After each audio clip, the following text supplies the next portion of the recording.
me, the weekend is all about friends and family, hanging out in the kitchen, lingering at the table, eating simple, delicious food that can be cooked in leisurely fashion and that fills the house with gorgeous smells of home. When it's lunch with a friend and our children, it has to be my one-pan chicken and sausage bake, served with crisp garlic roast potatoes and green peas cooked French style with garlic and lettuce. For fast food, Welsh rabbit, the platonic ideal of cheese on toast. And to make home feel like home, a honey chocolate cake that doubles as tea and a play date for my kids.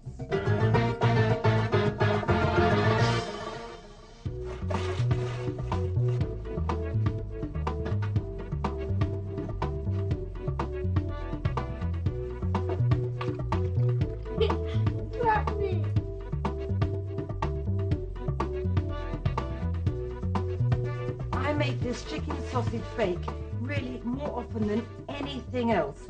I mean, I change the details occasionally, like the herbs or spices, but essentially this is the mainstay of my weekend table.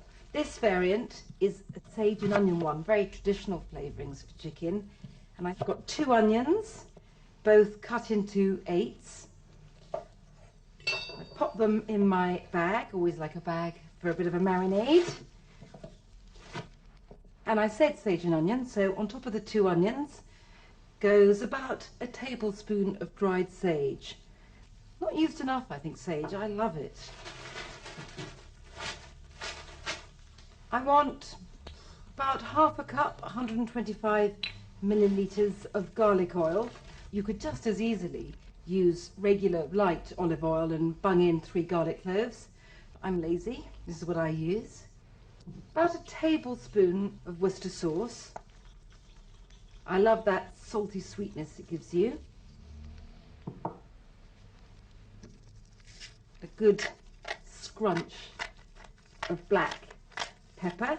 Just everything goes straight into a plastic bag for marinading. Some lemon. I love lemon with chicken. Just cut the lemon into quarters. I just squeeze each quarter in and then throw the husk in afterwards so you get maximum flavour and all that gorgeous uplifting yellow colour. Style and content. Last bit, that citrusy rain. And my last touch, a couple of teaspoons of English mustard. Now, if you can't get this, I would throw in maybe half a teaspoon of cayenne pepper, but I adore this yellow ointment. For squelch and a mulch around, like everything mixed. Very uplifting. And now the chicken pieces can go in. The sausages I just bung in when I put everything in the oven, but the chicken benefits from being marinated. I got my butcher to joint a large chicken into 10 for me, but you can just buy one ready jointed, obviously. And what I often do is buy, say, 10 chicken thighs, skin on, bone in. I love those. And this is one of the reasons I love this recipe. It's just so versatile. Now, let everything mix well. Beautiful. Such uplifting yellowness. I'll pop the sausages in just before this goes in the oven, but for now I'm going to stash it in the fridge to marinate for a couple of hours.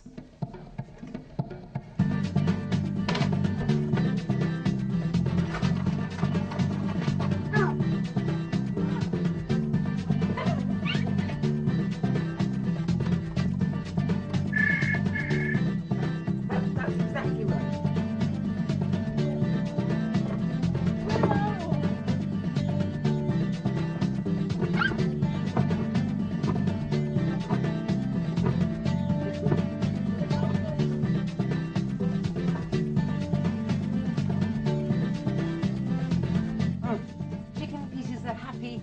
Be released from their marinade, and they just need to be arranged on a roasting dish. And now to join them, 12 plumptious Italian sausages. You can ring the changes, you know, with the sausages, use whatever you want. These ones are nice and sweet. Just squeeze them in around the chicken pieces. And as they cook, the flavour of the pork oozes out into the chicken and helps everything roast up to a golden crisp. They need a hot oven. Well, they are quite tightly squeezed in together. I'd say about 220 centigrade for an hour and a quarter. That's 425 Fahrenheit. The chicken is all skin side up, but I would turn the sausages about halfway through so they'll be brown on all sides. Just before going into the oven, I like to snip a little fresh sage, these glorious furry tongues, on top. But if you haven't got any fresh sage, that's fine. The dried sage already imparts its wonderful flavour. There we are. To the oven.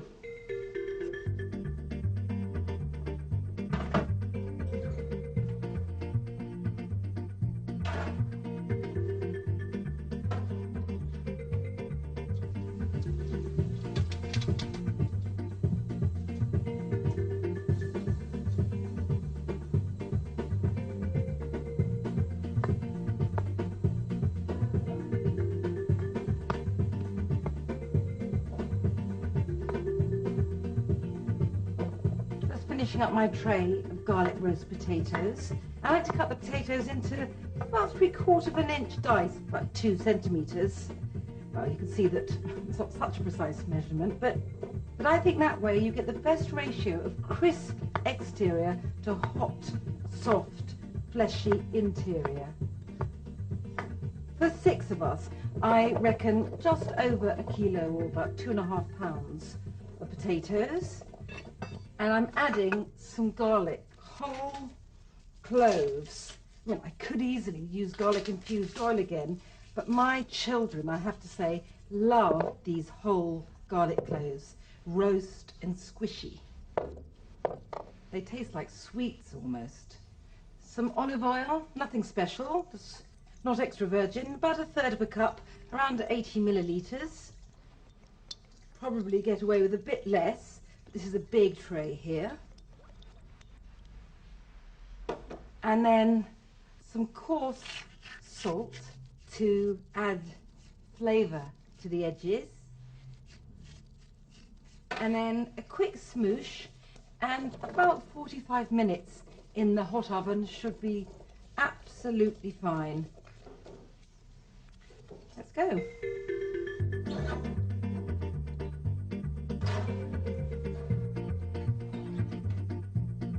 Right, I'm off to my peas. There they are. Oh, you know, I said that when I make the sausage and chicken bake, I often use different sausages. Sometimes use these ones, lovely Spanish spicy ones.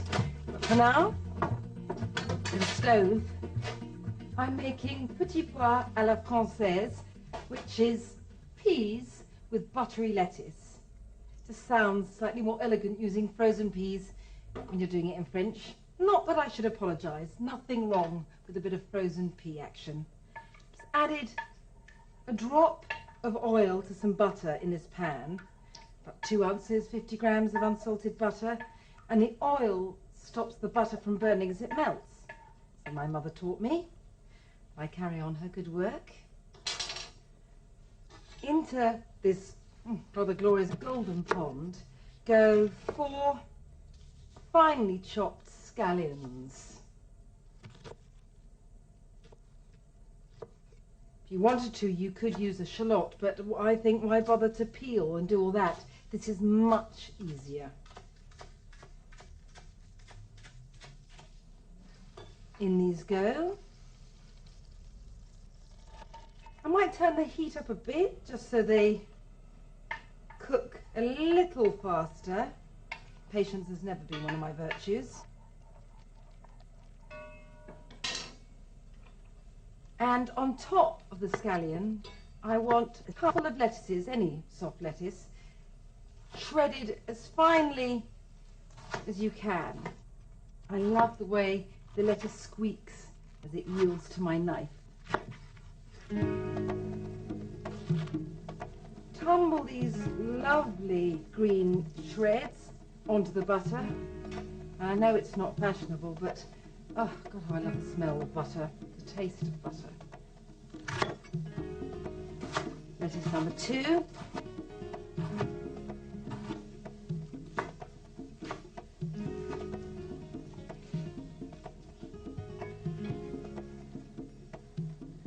And give a good stir and try now and be patient and wait for the lettuce to wilt, because this big pile now will subside into the butter.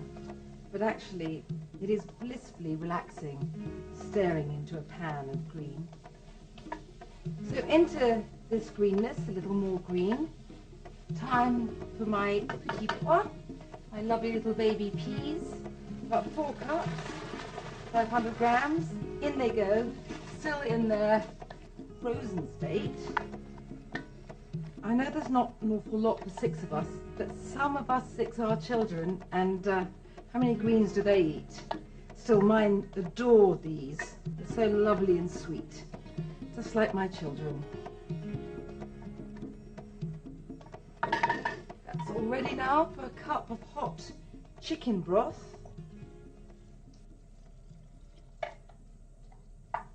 And I'm going to let this bubble up and cook for a good 15 or 20 minutes until they're really, really soft. Not a touch of al dente about them.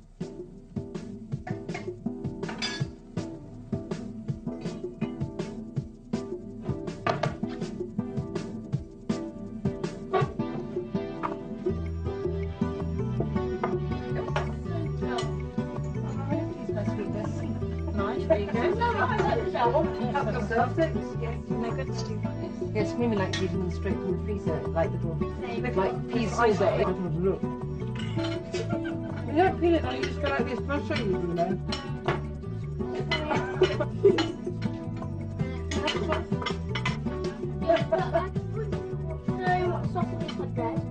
Yes, they do. They have they got a comfort. Garlic is really going down. Well, this is a no first, and then we tried it. There's only 2 bits left there. If I get the opportunity at the weekend, I like to make myself something really simple but treaty that I could eat all by myself and savour. Welsh rabbit is a case in point. Cheese on toast, taken to its highest level. Want about 75 grams of cheddar. Yum, I like this already.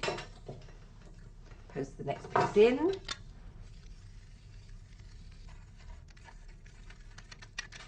Right, and that really has turned into a kind of very intense cheese sauce. Non-stick pan on the heat, teeny bit of butter, about a teaspoon, and a couple of teaspoons of flour, ordinary flour. And I'm just going to take this off the heat a moment and put a dab of spicy English mustard. Teeny bit of fire going on here. Stir this in. Splash of milk. I mean, about 2 teaspoons, but I'm obviously not going to start measuring. It's all stirred in. And a bigger splash of cider. About 1.5 tablespoons, thereabouts. But if you want to give it a bit of a fondue mojo, then I suggest white wine. Back on the heat. And now tumble in the cheddar.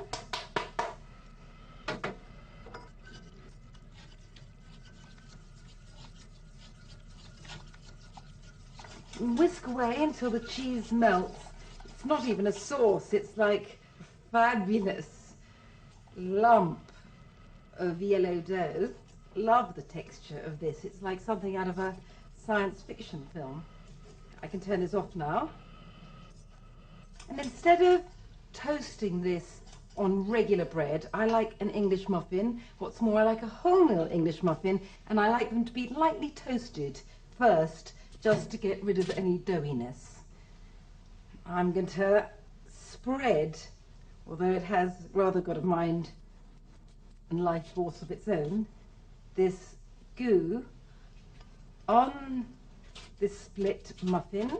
You can see why I put the foil down, because it's going to go all over the place in an entirely pleasant way, but nevertheless it'll be easier for the washing up. And I'm going to pour myself a glass of lovely cold cider to drink with these after they've come back from being blistered in a really hot grill. I mean, my grill is so hot, I'll come back with a suntan. Oof, this is very hot. Burn, baby, burn. Oh, what a treat. Get a plate. Try and ferry these across without dropping them.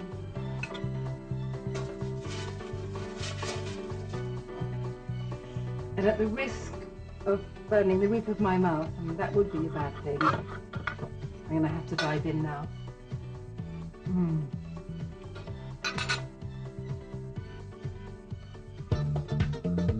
At the weekend, all my girlfriends are out buying shoes. Not me.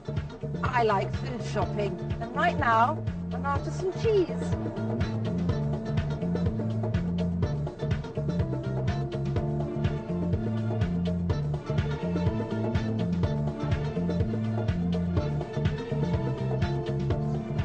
I'm in an agony of indecision. It's a pleasurable agony, but it's just so hard to choose which cheese. I love all these cheeses. I don't think there's a cheese I don't like. I'm particularly keen on gorgonzola. I mean, look at that. Looks like it has a pulse. I like a cheese that's deliquescent and smelly. Yum. Ah, and I love those really ash-covered goat's cheeses, kind of so sharp and delicious. But I think today I want this Norwegian Gjetost. It's not strictly speaking a cheese, because I think it's made out of the whey, and it looks like fudge. It has a slight fudgy taste. It's, I think someone's described peanut butter like this, but it's glottily claustrophobic. It coats the roof of your mouth in a very, very delicious way. Some people hate it. I'm mad for it. My quest is over, and I can have a fabulous weekend. Chocolate honeybee cake is a real weekend favourite. I love to make it, and my children love to decorate it. Well, we have fun. This is about 1 1/3 cups packed of soft light brown sugar, 275 grams of light muscovado sugar if you can, about 8 ounces, 225 grams of super soft unsalted butter, 2 eggs. And I'm not just making this in a processor because it's easy, although that's not a bad reason, but because it makes the cake better. You don't whip as much air in it, so it stays smooth and even at the top when it bakes. Unsurprisingly, honeybee cake has honey in it. The bees come later. You've got to believe it. About 1/2 cup, 125 millilitres, or 150 grams if you prefer to weigh it. And now some flour. 1 1/3 cups regular flour. A teaspoon of baking soda, just scant, I'd say. There we are. That's the bicarb in. And a tablespoon of really gorgeous cocoa. If you can be bothered, and that's only a tablespoon, sieve it in so you don't get any lumps. And if you are beginning to be a little disappointed that there's such a small amount of chocolate here, I shall cheer you up by adding about 4 ounces of semi-sweet, of satin melted chocolate. Keep the children happy. And we whiz.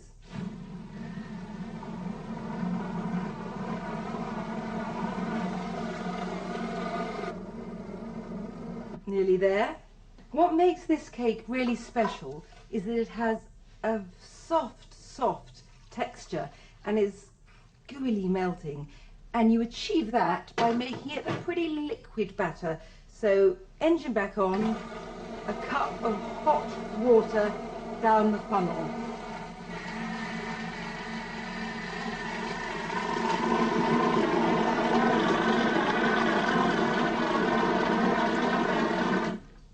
It needs quite a long time in the oven because it's so liquid.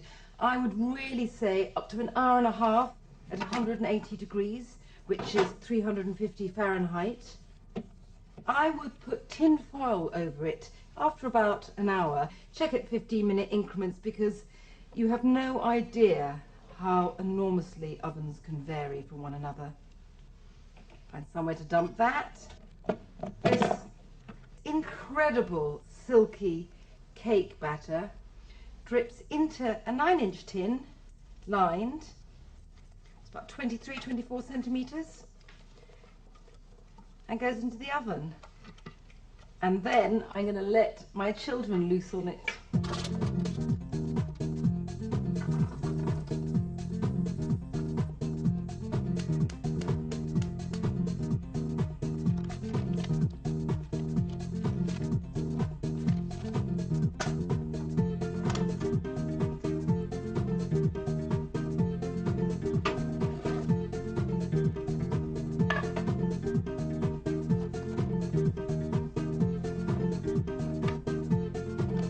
Look at that resplendent brown disc. It's not a cake that needs anything added to it to make it delicious, but it's the weekend. Why should we stint ourselves? I'm going to cover it with a sticky, honey-fied chocolate glaze. You need a lot of chocolate. There is no beating about the bush here. 175 grams of dark chocolate. Slap it into pieces first. About a bar and 3/4. And I think it makes sense to chop it up so that it melts fast. Now I'm going to turn this to rubble. I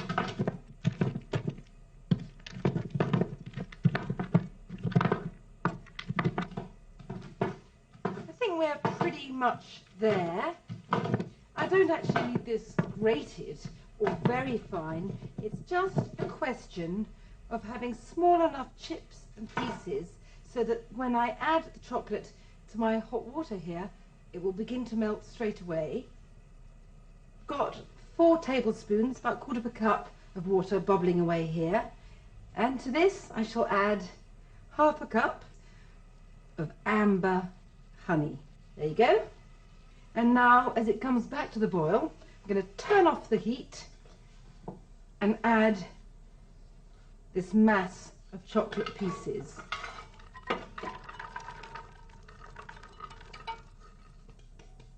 Don't stir at this stage. Swirl the pan about, very relaxing. Each little chocolate nugget gets immersed in the hot honeyed water and begin to melt. Now I shall whisk till smooth, and to turn this lovely pool of melted chocolate into an icing, we need some icing sugar. About 75 grams of icing sugar. It's about 1/2 cup and 2 tablespoons of powdered sugar. Whisk in gradually. You do have to make sure the icing sugar has been sieved first. We don't want lumps. And you'll see that the cake there looks as if it's standing on a rather scruffy brown paper stand. What I've just done is cut out 4 strips of baking paper and put it under the cake so that if too much chocolate drips down, at the end I just whip out the bits of paper and the shiny chocolate cake is standing on a clean stand.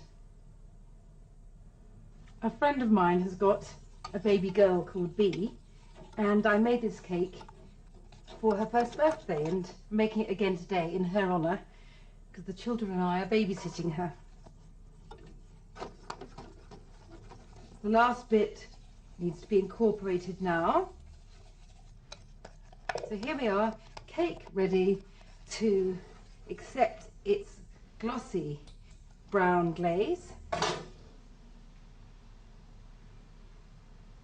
We need to hold some back to help the children decorate their honeybees later, although I am under no illusions. Most of it will end up on the children.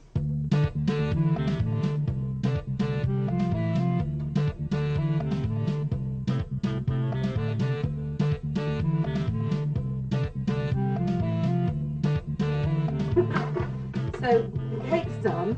We are going to make some honeybees for our own little honeybee. Some marzipan, that's the bee's body. Roll the marzipan into a round and then we squish it. Look, can you see on one side? Flat. And then dip the skewer into the leftover chocolate glaze and draw 3 stripes.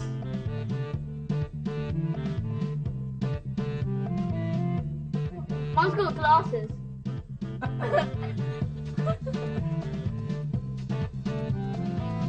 And the flaked almond, that's the bee's wing. You can just buzz.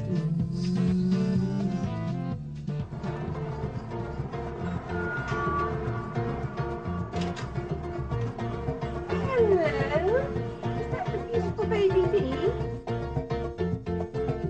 Yes, look at that bee for him.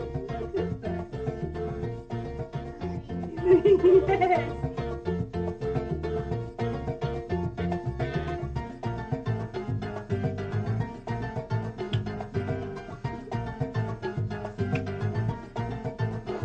Oh, thank you. Oh no, Mimi.